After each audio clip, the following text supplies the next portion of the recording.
Mesdames et messieurs, bienvenue, c'est votre deuxième numéro de l'émission 3 minutes avec la chambre froide et l'IKP. Bienvenue, avant de commencer, avant de poursuivre cette petite émission, abonnez-vous massivement sur notre chaîne YouTube, vous le faites déjà. Voilà, bienvenue mesdames et messieurs, vous êtes nombreux à nous suivre, vous nous suivez à partir du Congo central, vous nous suivez partout dans le monde. Nous sommes à Kinshasa, en direct de Kinshasa, où nous vous proposons divers programmes parce que vous en avez besoin, mais aussi nous vous demandons un grand merci pour la participation. Quelle grande participation! On a vu notre chaîne YouTube quitter de 500 abonnés à 4000 aujourd'hui en moins d'un mois. En tout cas, il faut jeter ma fleur beaucoup plus à vous, chers téléspectateurs, qui nous suivez non seulement sur nos antennes, mais aussi sur nos différents réseaux sociaux, nos chaînes YouTube. Vous ne cessez de suivre et de nous appeler. J'ai reçu plusieurs appels où les hommes de Dieu appellent aussi pour nous dire qu'ils aiment cette profondeur et que ça devrait être un cours biblique. Bon, nous pensons que par la grâce de Dieu, nous allons le faire parce que tous les lundis, nous avions pour vous choisi de recevoir un homme de Dieu pour parler de différents thèmes évangéliques, différents thèmes ou différentes questions qui rongent les enfants de Dieu. Voilà pourquoi c'est vrai qu'on a promis, mais finalement on va les faire condenser toutes vos questions et laisser même une journée où tout antenne libre pour nous poser des questions chez les pasteurs Michel Kabunda. Nous le recevons encore une fois de plus, le pasteur Michel Kabunda. Lui, il est responsable de la parole d'Issali Ngaliema. Et nous avions choisi de les recevoir parce qu'il y a plusieurs questions. Vous vous posez des questions sur la délivrance, sur la bénédiction. L'autre personne même m'a appelé pour l'autre fois pour me dire que nous avions frôlé juste la question des liens et malédiction, mais ce n'était pas les thèmes, les liens. Nous allons choisir un autre jour où on parlera aussi des liens, mais retenez que les thèmes c'était la bénédiction, la malédiction et la bénédiction. Bénédiction, mais aujourd'hui, nous avions parlé de malédiction, le source, les causes, mais aujourd'hui, nous allons parler de la bénédiction et les sources de bénédiction. Est-ce qu'il faut donner l'offrande? Est-ce qu'il faut servir? Est-ce qu'il faut tout ça? Nous allons poser toutes ces questions-là. Voilà pourquoi j'ai le plaisir de vous présenter encore une fois de plus le pasteur Michel Kabunda que nous disons bonsoir. Bonsoir. Pasteur Kabunda, Michel, ça évolue très bien. C'est déjà lundi. Beaucoup de gens qui nous demandent d'être un peu plus bilingues, mais je rappelle aussi que l'église est francophone. C'est ça aussi le problème. Mais on va faire un effort. Voilà, on va faire un effort, mais la parole d'Issali, elle est francophone. Donc, nous ne touchons pas qu'ici, mais tous les continents où les gens parlent français, nous avions besoin que l'évangile puisse atteindre tous ces périphériques. Pasteur, comment se porte l'église? L'église va bien, par la grâce de Dieu, nous avançons. Ça sera notre 3e année en 2024 et nous rendons grâce à Dieu pour la croissance spirituelle et numérique de l'église. 3e année, les gens se posent des questions. Comment vous avez fait en 3 ans pour pouvoir... nous avions l'autre fois montré les images et des mamans, déjà une structure très structurée, l'image des cultes où on compte beaucoup de gens. Comment vous avez fait alors que plusieurs gens disent que Kemba na ministère, Salaba Belé pour ne serait-ce qu'atteindre 100 membres?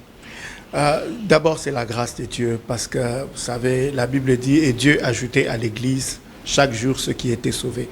Je pense qu'au départ, il y a d'abord la grâce de Dieu.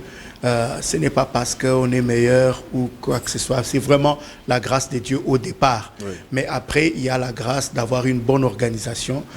Généralement, les églises de la Borne ont ceci de particulier, c'est qu'on travaille beaucoup sur une bonne administration, une bonne organisation. On respecte les membres, le respect des horaires, le respect des heures, ne pas faire des cultes de 5 heures, de 6 heures. Quand on dit 2 heures, on respecte le timing, on respecte le programme. nous restons dans les normes pour que toutes les personnes qui viennent à l'église se sentent à l'aise. C'est très important. Beaucoup de questions que j'ai reçues, les gens me disent, quand les gens viennent, c'est pas le sujet, on va en parler quand même, comment vous faites pour les accueillir? J'ai reçu des gens qui nous exigeaient aussi de parler à l'Ingala. Tant que bon, tout ça, la l'église presque quand quelqu'un vient pour la première fois, oui. Et ça, un moment où on a culte nouveau venu. Oui. C'est à ce moment-là que tous ceux qui viennent d'arriver à l'église se mettent debout. Nous les recevons en aparté. Il y a des conseillers qui les reçoivent, qui prennent leurs coordonnées et qui répondent à leurs questions par rapport à l'église. Parce que les nouveaux venus peuvent avoir quelques questions. Oui. Donc, les conseillers vont répondre à leurs questions, mais également les conseillers vont établir un premier pont avec ces nouveaux venus et ils vont les suivre jusqu'à les fidéliser au niveau de l'église. Donc, que les nouveaux qui viennent ne croyez pas qu'ils vont être perdus. Non, il y a tout un système, une structure qui est mise en place pour pouvoir vous accueillir et vous accompagner jusqu'à ce que vous vous sentiez chez vous, chez nous. Voilà. Nous allons entrer dans notre vif vraiment du sujet, pasteur, parce que l'autre fois, on ne pouvait pas parler et de la malédiction et de la bénédiction au même moment. C'est comme ça qu'on a scindé les choses. Aujourd'hui, nous parlons de la bénédiction. Comment est-ce que nous pouvons comprendre la bénédiction? Est-ce que la bénédiction est différente du matériel? C'est quoi la bénédiction selon la Bible, selon l'Église et selon vous? Vous avez tout le temps de nous expliquer, pasteur. Merci beaucoup. D'abord, dans la généralité, comme on avait dit la fois passée concernant la malédiction, oui. La bénédiction, étymologiquement, vient de deux racines. La première racine, c'est béné, et la deuxième racine, c'est diction. Béné qui veut dire bien, qui veut dire bonne, et diction veut dire des paroles ou une prophétie ou un message ou quelque chose qui est proclamé sur soi. Donc la bénédiction, c'est des bonnes paroles qui ont été prononcées sur une personne ou sur une entité. Ces bonnes paroles ne sont pas des paroles en l'air. Ces bonnes paroles créent une énergie, créent une puissance qui va travailler pour permettre à la personne sur laquelle ces bénédictions ont été prononcées de pouvoir avancer dans la vie, dans tous les domaines qui le concernent. On dit qu'une personne est bénie lorsque cette personne prospère à tous égards. Ça veut dire que sa vie avance. Mais comme on avait dit aussi pour la malédiction, la bénédiction peut être aussi localisée dans un domaine. Ça veut dire qu'on peut se sentir béni dans un domaine et ne pas sentir cette bénédiction dans d'autres domaines. Ça, c'est de manière générale. Maintenant, par rapport à la parole de Dieu, la bénédiction, c'est d'abord la personne de Jésus-Christ. Parce que la Bible dit, la bénédiction de l'Éternel enrichit et n'est suivie d'aucun chagrin. Cette bénédiction qui enrichit, la bénédiction des bénédictions, c'est d'abord le don de la vie à travers Jésus-Christ. Dieu a tant aimé le monde qu'il a donné son Fils, afin que quiconque croit en lui ne périsse point, mais qu'il ait la vie éternelle. C'est la bénédiction des bénédictions. Parce que toute bénédiction, en dehors de cette bénédiction-là, est appelée à... Tu peux avoir une voiture, elle va s'abîmer un jour. Tu peux te marier un jour, ta femme peut mourir, ou ton mari peut mourir, ou il peut y avoir le divorce, il peut y avoir plusieurs choses. Toutes les bénédictions, entre guillemets, que nous recevons sont passagères. Mais la seule bénédiction éternelle et qui englobe toutes les autres bénédictions, c'est la personne de Jésus-Christ qui nous a été donnée par sa mort à la croix et que nous recevons en l'acceptant dans notre vie comme Seigneur et Sauveur. En ce moment-là, nous installons dans notre vie une bénédiction permanente qui ira croissante jusque dans la vie éternelle. Alors, pasteur, on vous entend parler, vous avez même cité là que la bénédiction qui vient de Dieu n'est suivi d'aucun chagrin. Mais les gens se posent des questions. Ils sont chrétiens, ils ont accepté Christ, ils ont cette bénédiction-là. Mais il y a des autres qui sont malades, qui n'ont pas d'argent. Comment expliquer tout ça? Voilà. Dès le départ, Dieu bénit pour l'éternité. Ok? Dieu ne va pas te donner une bénédiction qui va te perdre ou qui va t'amener à perdre la foi. Non. Dieu bénit et il fait en sorte que quand il va te bénir, que cette bénédiction aille croissante, qu'elle aille grandissante jusque dans la vie éternelle. Ce qui veut dire que quand il sait que tu n'es pas prêt pour recevoir un certain niveau de bénédiction, il ne va pas te donner. Tant qu'il sait que tu es encore orgueilleux, tant qu'il sait que tu n'as pas encore vaincu l'alcoolisme ou l'impudicité, Dieu ne va pas financer le péché en toi. Donc, il ne te donne pas ce qu'il sait que ça va te rendre un mauvais service. C'est exactement comme quand j'aime mes enfants et que mon enfant tend sa main pour que je puisse lui donner des beignets que je possède.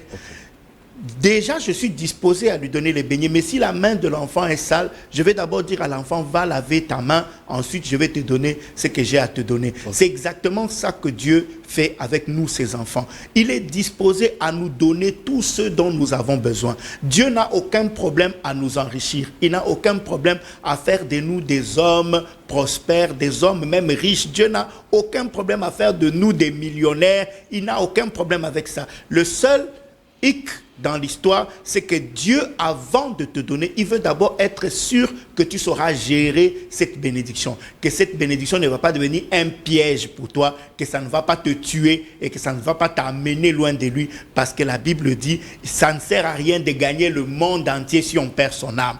Dieu veut d'abord garantir le salut de ton âme avant de pouvoir te donner tout ce dont tu as besoin. C'est ça qu'il est dit aussi dans Matthieu chapitre 6, verset 33. D'abord, premièrement, le royaume des cieux et la justice de Dieu. Ensuite, tout le reste, les maisons, les véhicules, les promotions, les élévations, les habits, tout ça, c'est les matabis du salut que Dieu promet de donner à ses enfants. Alors, pasteur, nous allons poser ces genres de questions parce que lorsque le Seigneur parle de la bénédiction, quand il a béni l'homme, lui-même dans Genèse 1, 28, il a d'abord créé l'homme, ensuite il a béni. Alors, la question est de savoir, pasteur, est-ce que entre la bénédiction et la malédiction, y a-t-il un vide là? C'était quoi la situation de l'homme en cet instant-là? Il n'était pas maudit et il n'était pas encore béni. On veut savoir cette question. Est-ce qu'il y a des gens qui n'ont pas la bénédiction de Dieu, mais qui n'ont pas aussi la malédiction? Ils sont dans l'intermédiaire. Oui, je peux le dire aussi. La bénédiction et la malédiction. Quelqu'un peut avoir en même temps et la bénédiction et la malédiction. En même temps. Ça veut dire qu'il peut être béni dans les études, mais avoir une malédiction par rapport au mariage. Vous comprenez? Donc, ça dépend de quel domaine. Même la malédiction, quand on te maudit, on maudit un domaine. Quelqu'un peut dire que c'est une malédiction. C'est une malédiction. Cette malédiction ne s'attaque qu'à la procréation. Elle ne va pas s'attaquer à la prospérité. Elle ne va pas s'attaquer aux autres aspects de ta vie. Elle va juste s'attaquer au fait de mettre au monde. Et quand tu comprends que cette malédiction est localisée, tu luttes donc contre cette malédiction. C'est la même chose avec la bénédiction. Elle peut être localisée. Elle peut être déterminée dans un domaine. Par exemple, ça peut être les études ou ça peut être le travail. Tu vois, quelqu'un qui ne fait aucun effort pour être le premier de la classe. Quelqu'un qui ne fait aucun effort pour avoir des promotions. Dès qu'il a commencé sa carrière, ça monte. Il ne va pas dans les montagnes pour aller prier. Il ne fait rien de... Voilà, c'est automatique. Ça veut dire que ce domaine, il est béni dans ce domaine-là. Donc, il y a des bénédictions qui viennent de manière innée. Ce sont des bénédictions imméritées, des bénédictions que Dieu donne par sa grâce. Et les bénédictions que Dieu donne par sa grâce ne concernent pas que les enfants de Dieu. Nous naissons tous avec des grâces et des bénédictions innées que Dieu nous donne. Quelqu'un naît avec le talent, avec une belle voix. Quelqu'un naît avec une intelligence extraordinaire. Quelqu'un naît avec des jambes qui savent dribbler le ballon et tout ça là. Et à chaque être humain qui vient sur la terre, Dieu a déjà envoyé une bénédiction à tout le monde. Dans son amour infini, de manière discrétionnaire et souveraine, Dieu a béni tous les êtres humains qu'il a créés à son image et à sa ressemblance. Il nous appartient à nous de développer ces bénédictions, ce qui sont des dons et des talents que Dieu nous a donnés pour pouvoir les fructifier. Mais maintenant, il y a aussi des bénédictions méritées. Justement. Alors là, directement, je vais aller poser quelles sont aujourd'hui les causes de la bénédiction. Est-ce que ces causes-là sont... l'homme doit fournir un effort ou on est béni sans condition? Est-ce que les bénédictions sont conditionnelles, les bénédictions venant de Dieu? Et quelles sont les causes des bénédictions? Qu'est-ce qui déclenche la bénédiction? Voilà. Les bénédictions, quelles soient les bénédictions de Dieu, quelles soient les bénédictions des hommes, sont toujours conditionnées. Donc disons que je vais dire qu'il y a des bénédictions non méritées, qui sont inconditionnelles, et il y a des bénédictions méritées.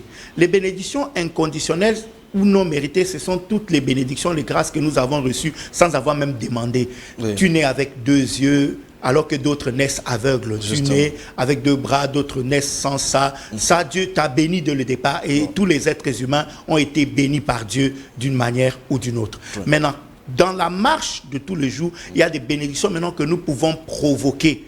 Nous provoquons donc ces bénédictions d'abord par l'obéissance, l'obéissance à la parole de Dieu, parce que Dieu a promis de bénir et d'honorer ceux qui l'honorent, ceux qui marchent selon sa parole. Si vous demeurez en moi, si ma parole demeure à vous, demandez tout ce que vous voudrez et cela vous sera accordé. Si on demeure dans la parole de Dieu et qu'on marche en mettant en pratique les prescrits du Seigneur, ce que le Seigneur nous recommande, Dieu nous bénit encore, il ajoute encore des bénédictions additionnelles à cause de notre obéissance.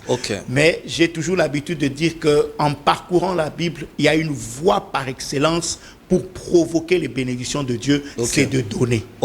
C'est les offrandes. Les dîmes, les offrandes, les legs, mais aussi les aumônes et aussi toutes sortes de sacrifices. Il n'y a pas que les dîmes et les offrandes qui sont une source de bénédiction. Chaque chose que nous faisons envers l'être vivant créé à l'image de Dieu produira toujours en retour pour nous des bénédictions. Donc l'homme peut aussi provoquer sa bénédiction. C'est comme ça que vous pouvez être à l'église mais ne pas être béni. Ou il y a des bénédictions où on peut définir des bénédictions qui enrichissent et celles qui n'enrichissent pas, pasteur.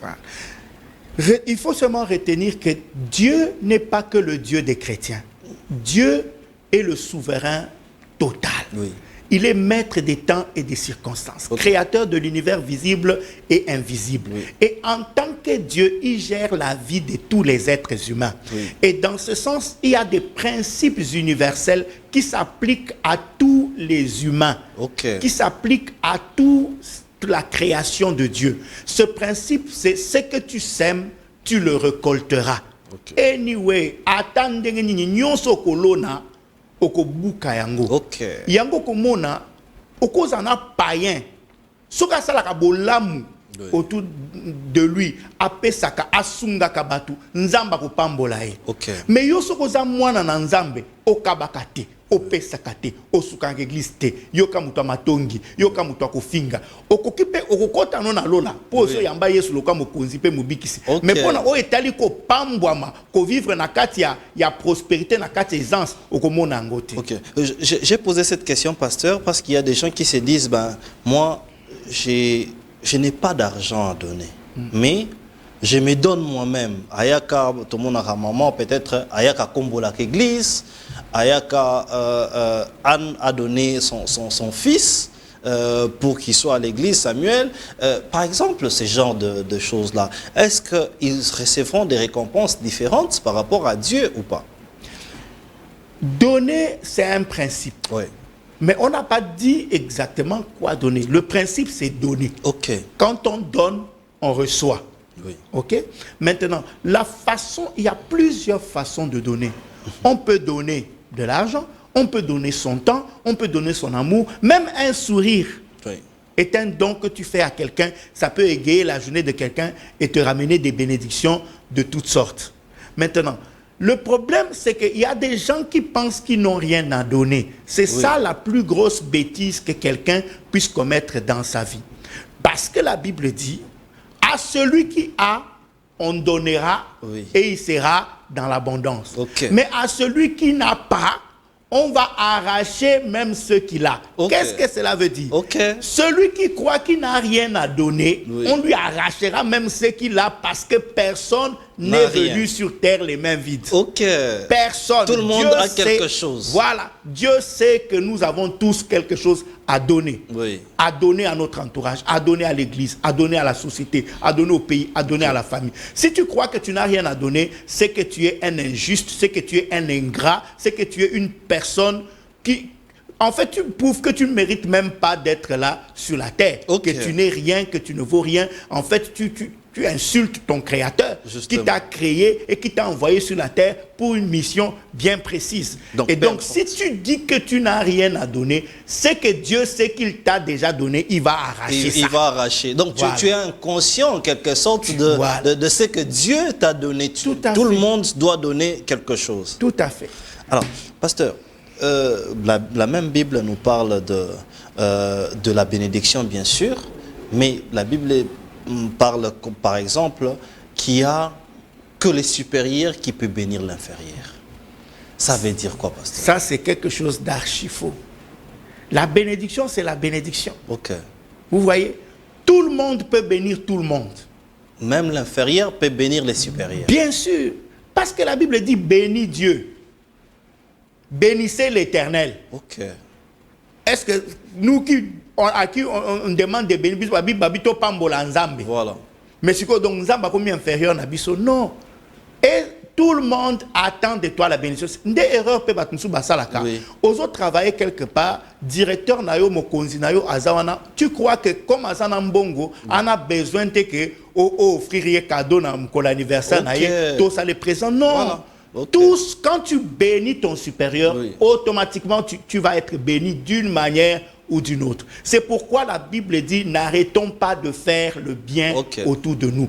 Bénis tes subalternes, bénis tes supérieurs hiérarchiques, bénis ton pasteur, bénis ton domestique, bénis le voisin, bénis le wewa, bénis tous les gens qui sont autour de toi à longueur de journée. Sois une source de bénédiction pour les gens, parce que la Bible dit que celui qui arrose sera arrosé. La plus grande source de bénédiction méritée, c'est le don de sa vie aux autres. Le don de soi et de tout ce que nous possédons, être une source de bénédiction pour les autres. Cette personne qui est une source de bénédiction pour les autres ne sera jamais sèche. Dieu va toujours continuer à bénir et à donner. Ok. Donc, vous pouvez être aussi inférieur, mais ça ne veut pas dire qu'il ne faut pas bénir les supérieurs. Vous pouvez venir avec des cadeaux et autres, c'est toujours très important. Même quand on dit seulement les dons, ça peut aussi perdre les gens, parce que les gens peuvent penser que pour bénir ton pasteur, il faut seulement lui donner un cadeau. Non, tu peux dire, pasteur, que Dieu te bénisse. C'est vrai. Même la déclaration. C'est une prière que tu adresses à Dieu. Pasteur, soyez béni. Oh, pasteur, soyez béni. Oui. Tout le monde peut bénir tout le monde. Des enfants peuvent bénir leurs parents. Oui. Vous voyez, les membres doivent bénir leur pasteur. Oui. Et par les paroles, et par les actes, s'il le faut. Les deux vont ramener la bénédiction. Donc cette phrase-là qu'on écoute aujourd'hui dans les assemblées, c'est les supérieurs, c'est ton pasteur qui doit te bénir. Voilà, c'est un niveau de Dieu qui dit ça. C'est l'orgueil. Oui. C'est un niveau d'orgueil très élevé de penser que le subalterne ne peut pas te bénir. C'est être très orgueilleux. En réalité, tout le monde peut bénir tout le monde. Un membre de ton église qui vient même d'arriver nouvellement peut être une source de bénédiction pour le pasteur. Surtout que même quand le Saint-Esprit distribue les dons, il ne donne pas à tous de la même manière. Le Saint-Esprit ne demande pas au pasteur la permission pour bénir ou donner un don à un membre de l'église. C'est qu'un membre de ton église peut avoir un don que tu n'as pas. Oui. Et ce membre de l'église peut exercer son don en faveur du pasteur. En faveur du pasteur. Un membre de l'église qui a un don de guérison que Dieu lui a donné. Quand le pasteur est malade, il doit venir prier pour le pasteur et exercer ce don de guérison que Dieu lui a donné. Et le pasteur se voir aussi guéri. Et le pasteur recevoir la guérison, effectivement. C'est de ça qu'il s'agit. Alors, pasteur, nous avions vécu les années dans l'église où les pasteurs parlent de la prospérité, de la bénédiction. Les gens même ont critiqué ma thèse. Quelle est la place de la bénédiction dans l'église de Dieu? Voilà. Là, il faut déjà lever un équivoque, parce que la plupart des gens, on parle de l'évangile de la prospérité. Oui. Vous voyez, et beaucoup de gens n'aiment plus prêcher la bénédiction parce qu'ils ont peur d'être indexés comme des gens qui prêchent la prospérité. Mais il est très important de rester équilibré dans la prédication et dans le message. Jésus est mort pour nous à la croix pour que nous soyons sauvés de manière holistique. Oui. Ça veut dire que nous ayons la vie éternelle et que cette vie éternelle va amener l'amélioration globale de nos conditions de vie. Oui. Il est vrai de dire que quand tu reçois Jésus comme Seigneur et Sauveur, il va changer ta vie, il va te bénir, il va te faire sortir de la pauvreté à l'aisance, il va te faire sortir, il va te guérir si tu es malade, il va te délivrer si tu es captif de quelque chose, il va annuler les malédictions qu'il y a dans ta vie, il va amener la sanctification dans ta vie, il va briser les chaînes du péché. Et tout ça, c'est des bénédictions. La délivrance même est une bénédiction. La guérison est une bénédiction. Donc, quand tu reçois Jésus-Christ dans ta vie comme Seigneur et Sauveur, les portes sont ouvertes à toutes sortes de bénédictions. Maintenant, les prédicateurs qui prêchent ne doivent pas arrêter de dire que Dieu bénit, que si quelqu'un soutient l'Église, si quelqu'un soutient les hommes de Dieu, il va être béni. C'est le message.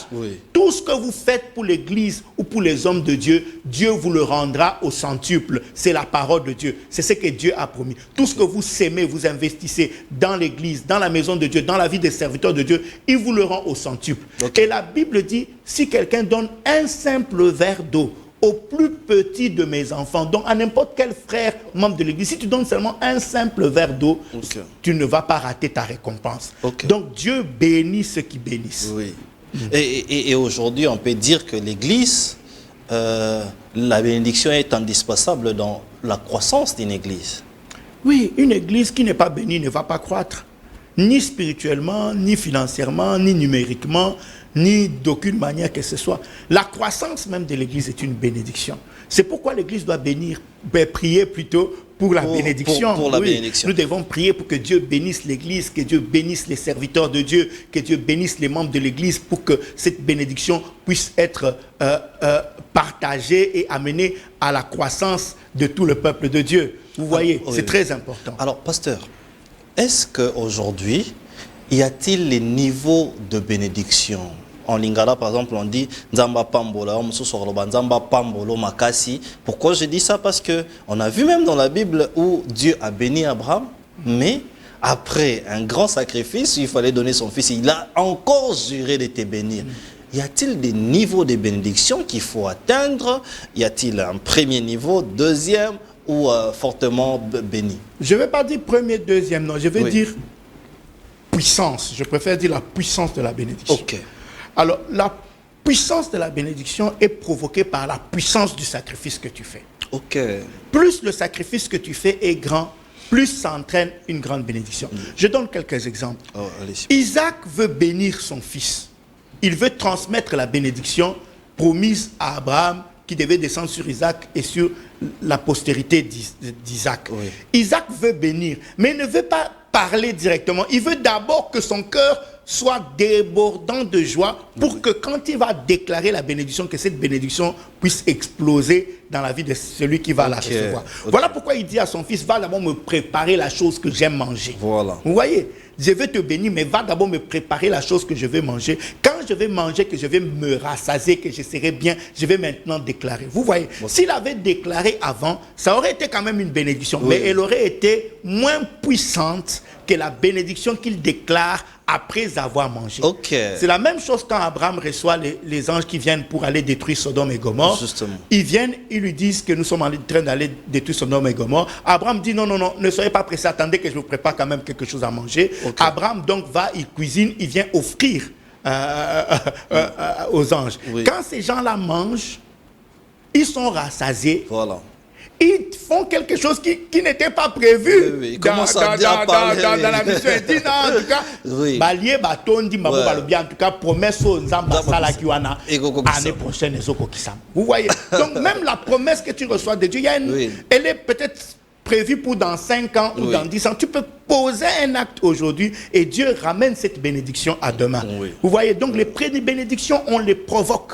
Et la plus grande provocation de la Bible par rapport à la bénédiction, c'est Salomon. Vous voyez, Dieu n'a pas promis à quelqu'un. Il y a des gens qui ont fait 40 jours à la montagne. Moïse a fait 40 jours de jeûne à sec à la montagne. Il y a des gens qui ont jeûné des jours et des jours. Dieu ne leur a jamais dit ce qu'il a dit à Salomon après qu'il ait offert 1000 holocaustes à Dieu. Vous voyez, le jour où il a fini la construction du temple, il offre 1000 holocaustes à Dieu. Si vous prenez par exemple le prix d'une vache aujourd'hui, si on met par exemple $500, donc c'est une offrande de près de $500,000 déjà à l'époque. Peut-être ça peut représenter 5 millions de dollars à l'époque d'aujourd'hui. Et donc, Salomon offre ça à Dieu.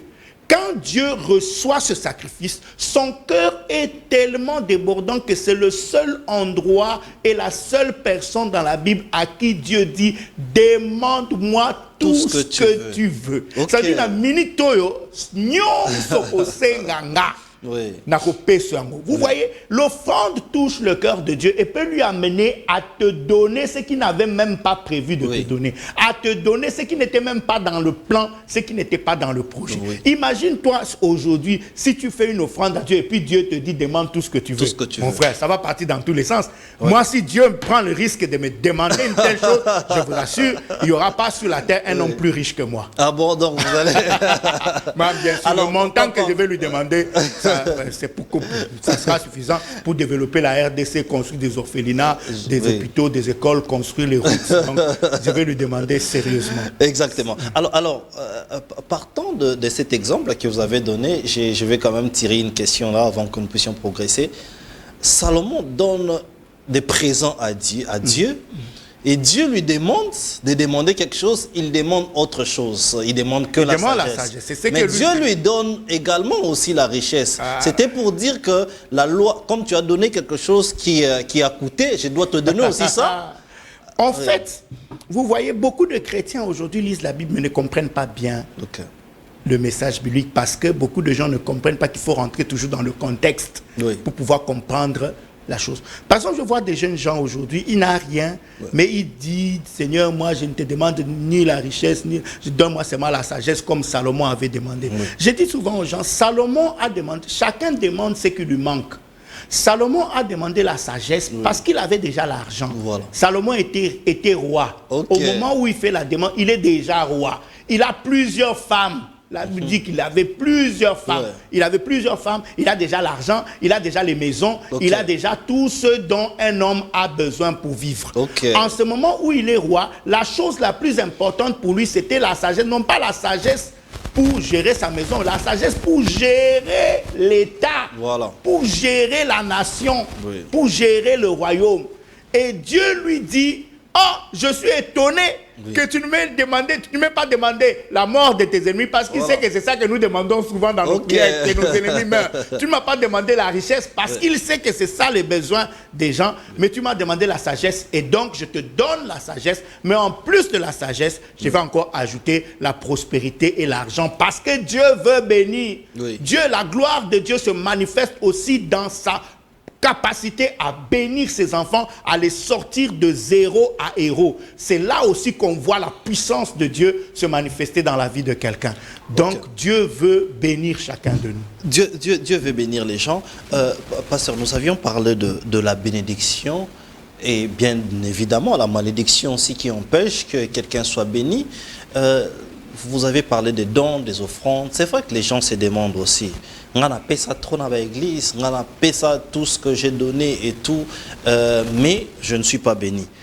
Qu'est-ce qui est à la base d'empêcher la bénédiction? Est-ce que c'est des prières mal orientées, comme vous aviez dit, au lieu de demander à Dieu? Vous dites, Nzambe, est-ce qu'il y a aussi d'autres pesanteurs que les gens qui nous suivent subissent pour ne pas accéder à cette bénédiction-là? La plus grande chose qui peut empêcher quelqu'un, qui peut empêcher Dieu de bénir quelqu'un, c'est comme je t'ai dit, c'est un cœur qui n'est pas prêt pour recevoir. Disposé. Dieu dit, vous demandez et vous ne recevez pas. C'est dans Jacques, vous demandez et vous ne recevez pas parce que vous demandez mal dans le but de satisfaire vos convoitises. Tu vois, si c'est dans le but de satisfaire tes convoitises, Dieu ne va pas donner. Peut-être tu attends l'argent, mais il va te bénir dans la santé. Il te bénit dans un autre domaine parce qu'il sait que si tu donnes l'argent, tu vas commencer à aller prendre des femmes d'autrui, tu vas commencer à aller faire des bêtises. Tu vois, quelqu'un dit, ah, Zambé Pesangaï, Wangler n'a prouvé, Bango va sentir. Ça, il ne va pas donner. Il ne va pas donner pour le bling-bling. Dieu donne pour sa gloire. Il ne partage pas sa gloire avec les hommes. Dès lors que tu es prêt à recevoir l'immense bénédiction de Dieu tout en restant humble, correct, en devenant une source de bénédiction pour les autres, il n'y a aucun niveau d'enrichissement que Dieu ne va pas amener dans ta vie. Donc tout dépend d'abord de la des dispositions de ton cœur. Des cœurs. Donc les gens qui sont aujourd'hui, qui ne voient pas la bénédiction, il y a aussi la prédisposition de leur cœur. Maintenant, par rapport toujours à ta question, les gens qui disent que nous avons donné, nous n'avons pas reçu, Dieu n'est redevable de personne. Il donne toujours. Nzambe azakana nyongwa mutu te. D'ailleurs, le donner à Dieu au travers les dîmes, au travers les offrandes, à travers les legs, à travers tous les sacrifices que nous faisons dans la maison de Dieu, c'est le seul domaine où Dieu dit mettez-moi à l'épreuve. Le seul, il n'y a pas un autre domaine. Dieu n'aime pas qu'on le tente. Il n'aime pas qu'on le mette à l'épreuve, nous les êtres humains. Mais il y a un seul domaine où Dieu nous a permis de le mettre à l'épreuve. C'est le domaine des dîmes et des offrandes. Il a dit, mettez-moi de la sorte à l'épreuve et vous verrez si je n'ouvrirai pas pour vous les écluses des cieux pour faire descendre sur vous la bénédiction en abondance. Quand tu donnes avec un vrai cœur, avec la foi, tu sèmes dans l'œuvre de Dieu, tu récolteras à coup sûr. Ça ne rate jamais. Ok. Alors, pasteur, nous allons parler aussi de vous, parce que non seulement que nous choisissons ces thèmes, parce que tout simplement, vous inspirez beaucoup, et l'une des choses où vous êtes venu à Dieu, vous êtes assujetti à Dieu parce que vous avez compris que Dieu bénit. Quelle est votre expérience de la bénédiction avec Dieu? Moi, j'ai toujours été quelqu'un, peut-être ça part de la manière dont je me suis converti. Parce que moi, vraiment, Dieu m'avait touché comme il avait touché Paul sur le chemin de Tarse. J'ai senti la puissance de Dieu m'a jeté par terre et dès le jour de ma conversion, j'ai entendu la voix de Dieu me parler. Et à partir de ce moment-là, je n'ai aucun doute sur le fait que Jésus est vivant, Jésus est réel. Jésus est réel, il est plus réel que tout ce que tu vois, que tout ce que tu entends. Jésus est vivant, il peut parler, il peut écouter et il change les vies des gens. C'est la réalité absolue. Maintenant, à partir du moment où tu sais que Dieu est vivant, tu sais que Dieu existe et qu'il attend de toi des choses, ça devient facile pour toi de poser des actes. Et croyez-moi, j'ai posé plusieurs actes dans les églises partout où je suis passé. À Gilgal où je me suis converti, à Golgotha Gracia où je suis passé, à Logos Rema où je suis passé, à la Parole du Salut Gombe et maintenant Galiema. Et moi et mon épouse, Maman Boda, que je salue en passant, nous sommes des semeurs invétérés. Quand il faut donner à Dieu, nous cherchons les occasions pour donner à Dieu. Partout où nous sommes passés, il y avait toutes les opérations, achat, parcelle pour l'église, achat temple, construction de l'église. Et chaque fois qu'il fallait construire, on ne donne pas les superflus. On n'a jamais donné le superflu. On a toujours fait des sacrifices pour la gloire de Dieu. Je vais vous donner un témoignage. Un jour, je suis dans mon église, j'ai invité un pasteur venir prêcher. Ce pasteur est venu, il a prêché, le message était très bien. En partant, quand je suis sorti pour l'accompagner dehors, il est entré dans sa voiture, ce qui était une petite voiture à l'époque. Il a démarré, la voiture ne démarrait pas. J'ai vu que cette voiture-là avait vraiment des problèmes. Mais après, il est parti. Quand je me suis retourné pour rentrer, j'ai senti dans mon esprit, le Seigneur me dit, donne-lui telle voiture. À l'époque, avec mon épouse, on avait 3 véhicules. On avait une Surf, on avait une... comment ça s'appelle encore Nissan, une Nissan, la belle Nissan. Et puis il y avait une Voxy ou Noah, quelque chose comme ça. La Noah était déjà presque abîmée, nous l'avons bazardée un peu. Mais il y avait la voiture, là, c'est une belle voiture. Le nom de la voiture c'était une Nissan, une belle Nissan là, qui vient de Dubaï. Et donc, le Seigneur m'a mis à cœur d'offrir cette Nissan là à l'homme de Dieu. Je suis rentré à la maison, j'ai appelé ma femme, j'ai appelé mes enfants parce que moi, c'est ça mon habitude. Quand il y a un bien qui appartient à la famille qui doit être sémé, je réunis la famille, je leur dis ce que le Seigneur m'a demandé et ils donnent leur approbation et puis nous offrons ensemble le programme.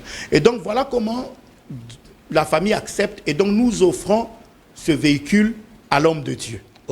Je l'appelle, je dis, oh, pasteur, tu es où? Quand il arrive, je lui dis, pasteur, Dieu nous a mis à cœur de t'offrir cette Fuga. Voilà, cette Nissan Fuga.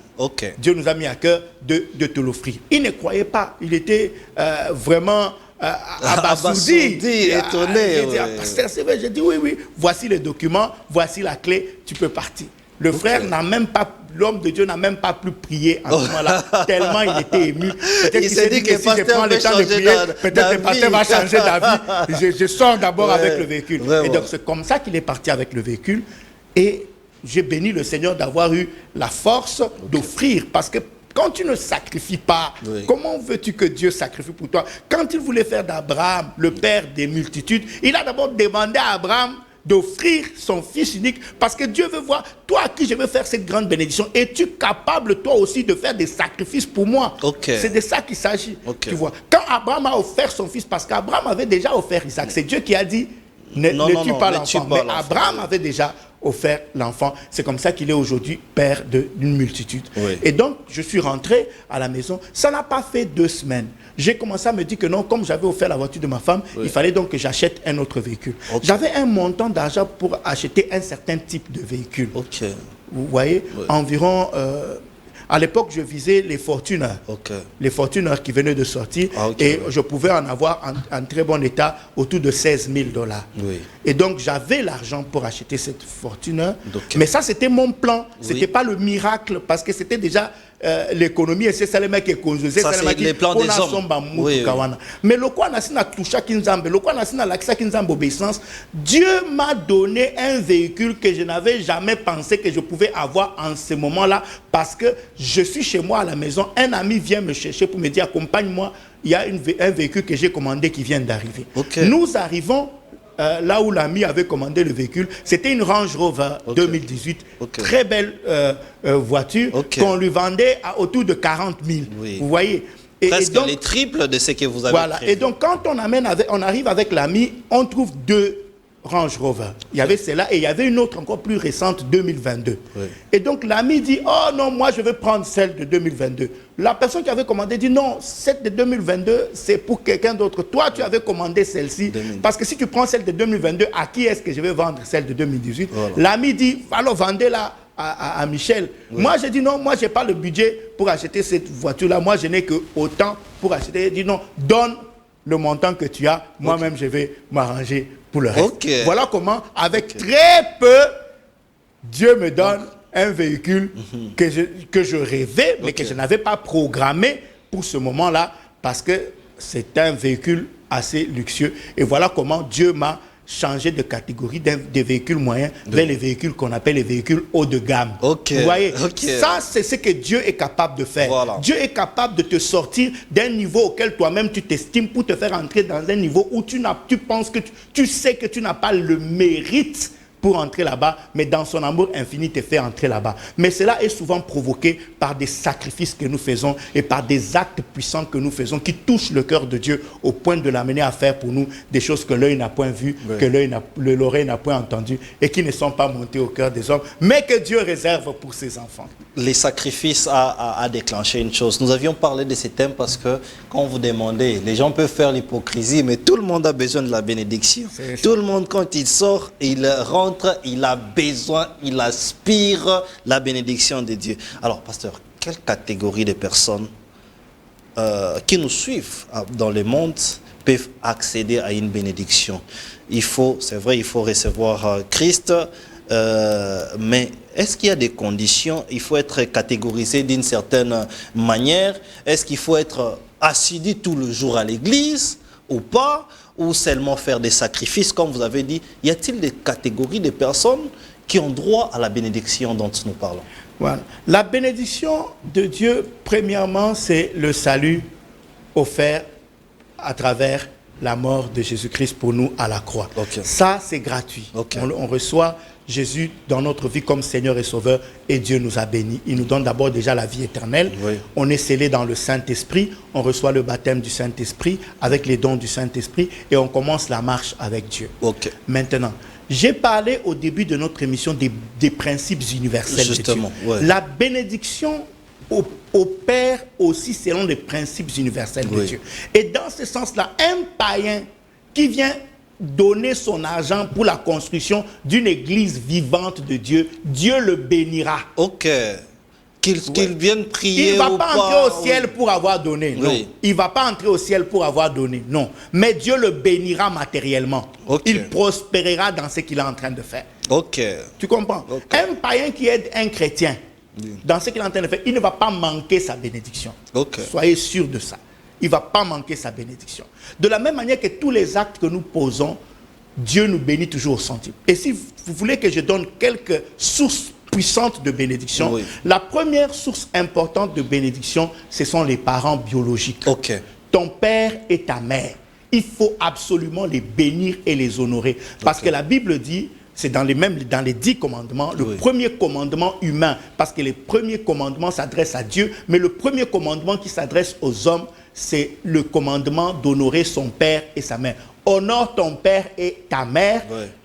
Et dans cet ordre-là, il y a 2 bénédictions qui sont attachées afin que tu vives longtemps et heureux. Donc, il y a la longévité et le bonheur qui sont les bénédictions attachées à tout ce que nous posons comme acte bienveillant envers nos parents biologiques. Okay. C'est comme ça que je dis souvent aux gens, c'est bien d'aller à Mangengenge prier des jours et des jours. C'est bien de faire certaines choses. Mais c'est encore mieux chaque début d'année, aux périodes bien précises, d'aller voir son père, de lui offrir quelque chose qui va réjouir son cœur au point que ton père va dire, mon fils, que Dieu te bénisse, ma fille, que Dieu te bénisse. Si ton père dit ça sur toi, la bénédiction ne va pas te rater. La bénédiction ne va pas te rater si ta mère dit ça sur toi.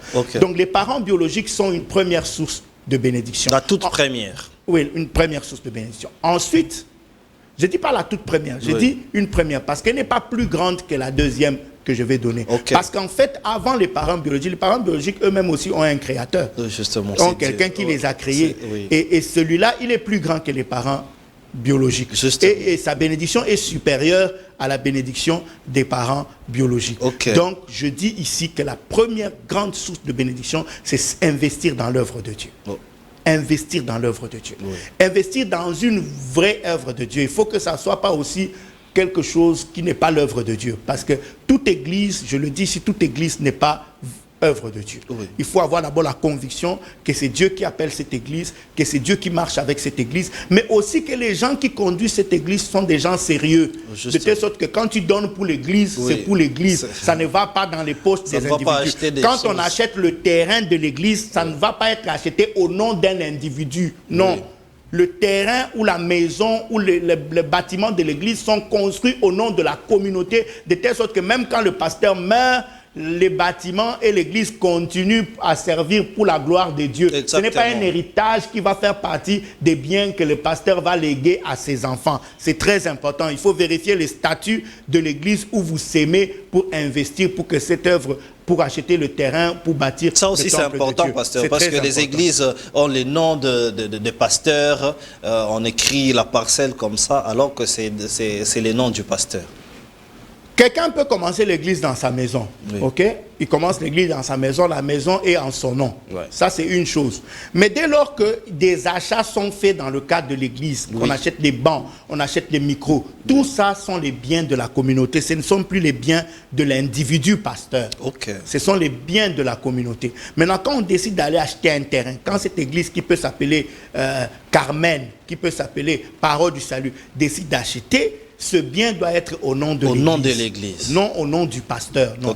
Parce que les gens qui s'aiment pour Dieu. Ils ne s'aiment pas pour un individu. On s'aime pour Dieu. Alors, pasteur, nous arrivons presque à la fin de l'émission. Je pense que vous avez fini par rapport aux sources puissantes des bénédictions où nous allons peut-être continuer plus tard. Si je peux ajouter une troisième, j'ai parlé de Dieu d'abord, l'œuvre de Dieu, ça veut dire bâtir l'église, bâtir la maison de Dieu, acheter des choses pour l'église. Après, ce sont les parents, faire des choses pour les parents. Mais la troisième source aussi, qui n'est pas négligeable, c'est tout ce que nous faisons envers notre prochain. Tout ce que tu sèmes dans la vie de quelqu'un, Dieu te le donnera. Même quand tu donnes aux pauvres dans la rue, c'est la Bible dit que celui qui donne aux pauvres, il prête à Dieu. Et donc, si nous voulons vraiment vivre des grandes bénédictions, soyons toujours disposés à offrir pour la maison de Dieu, à bénir nos parents et à être une bénédiction pour tous les gens qui nous entourent. Nous ne raterons pas d'être bénis. Merci, pasteur. Je ne sais pas si vous avez à ajouter par rapport à la bénédiction. Nous ne pouvons pas, chers téléspectateurs, répondre aux appels comme d'habitude. Écrivez. Nous allons compiler toutes ces questions et écrire. Je vois que vous appelez. On n'a pas le droit de recevoir les appels. Nous sommes arrivés à la fin de l'émission. Je ne sais pas si vous avez à dire, mais est-ce que l'Église a un programme? Parce que je pense que c'est bientôt la Pâque. Il peut y avoir un programme spécial où vous pouvez communiquer aussi aux téléspectateurs qui nous suivent pour pouvoir venir aussi voir les pasteurs prêcher. Merci de nous donner Papa Didier, cette opportunité de pouvoir parler du programme de notre église, le Centre évangélique francophone, la parole du salut Ngaliema. Oui. Et donc, cette semaine, comme toutes les églises du Seigneur, c'est la semaine pascale, donc c'est la semaine de Pâques. Okay. Et à la parole du salut Ngaliema, nous avons un séminaire sur 3 jours, mercredi, jeudi et vendredi. Et nous allons clôturer le dimanche à nos 2 cultes où nous allons parler des bienfaits de la vraie Pâque, la Pâque chrétienne qui n'est autre que la personne de Jésus-Christ. Okay. Et le thème de ce séminaire, c'est « J'ai trouvé une rançon ». Parce que Jésus, c'est notre rançon que nous avons payé pour être libérés, être totalement libres, pour avoir la vie éternelle et la prospérité à tous égards.